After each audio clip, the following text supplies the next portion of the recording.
அதேபோல ரசூல்லாவுடைய உணவு பழக்கம், ரசூல்லா இப்படி முடியை வளர்த்தார்கள் சொன்னா அந்த ஹிப்பி வளர்த்தார்கள்.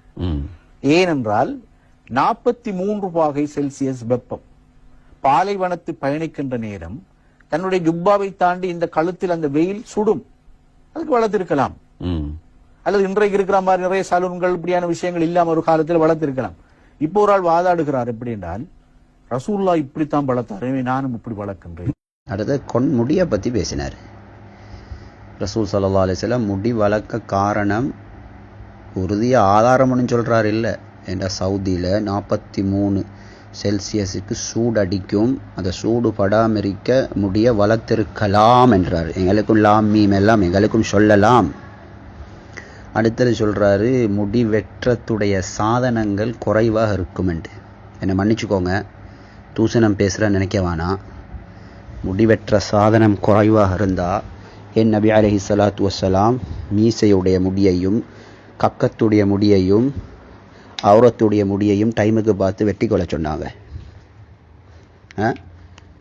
முடி வெற்றத்துடைய சாதனங்கள் குறைவாக இருந்தால் ஏன் இதை வளர்க்க அனுமதி தரல ரசூல் ஸல்லல்லாஹு அலைஹி வஸல்லம்? ஐத்த என்ன கேள்வி?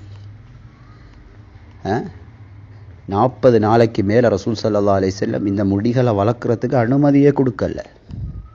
நகத்தை வளர்க்க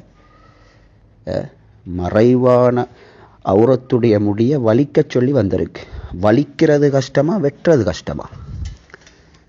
வலிக்கிறது தான் கஷ்டம்.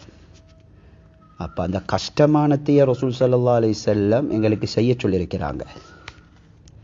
கூற்ற பாருங்க எப்படி எப்படி எப்படி வாராரண்டு.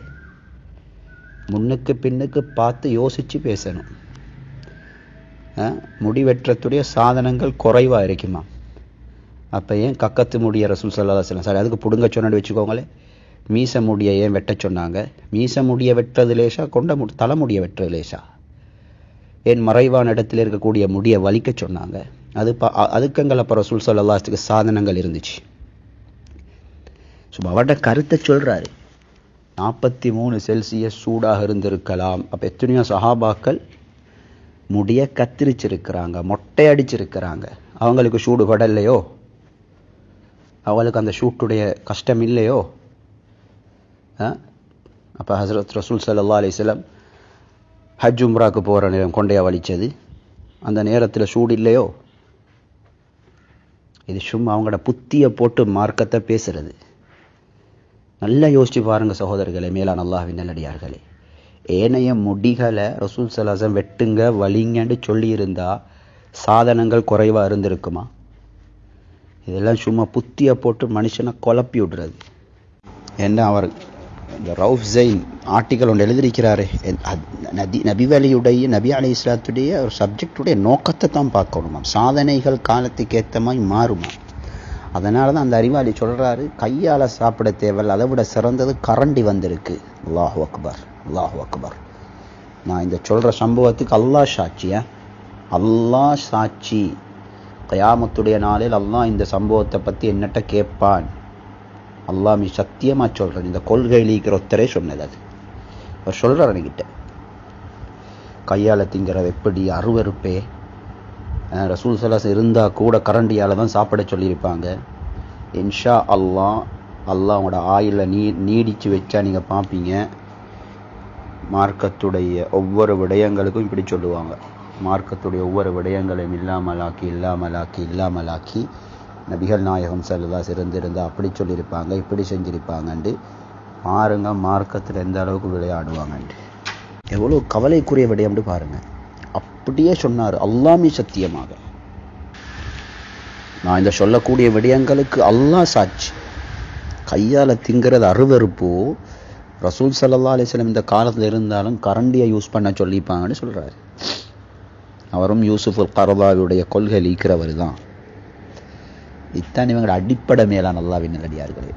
நான் அல்லாஹ் சத்தியமாக சொல்கிறேன், இன்றைக்கும் விஞ்ஞான ரீதியாக உறுதிப்படுத்தப்பட்டு கொண்டே இருக்கு. ரசூலுல்லாஹி ஸல்லல்லாஹு அலைஹி வஸல்லம் செஞ்ச ஒவ்வொரு விடயமும் எந்த காலத்தில் வரக்கூடிய சாதனங்களோ எல்லாத்தையும் விட சிறந்த சாதனம் தான் எங்கள் நபி அலைஹிஸ்ஸலாம் பாவிச்சது. அறிவாளியே, கலாநிதியே, இந்த காலத்தில் உள்ள அறிவாளிகள் இந்த அராக்குச்சை பற்றி என்ன சொல்லிக்கின்னு கொஞ்சம் தேடி பாருங்க. நீங்க தான் எல்லாம் விஞ்ஞான ரீதியா ப்ரூஃப் பண்ணி நான் ஏற்றுக்கொள்ளுவீங்க.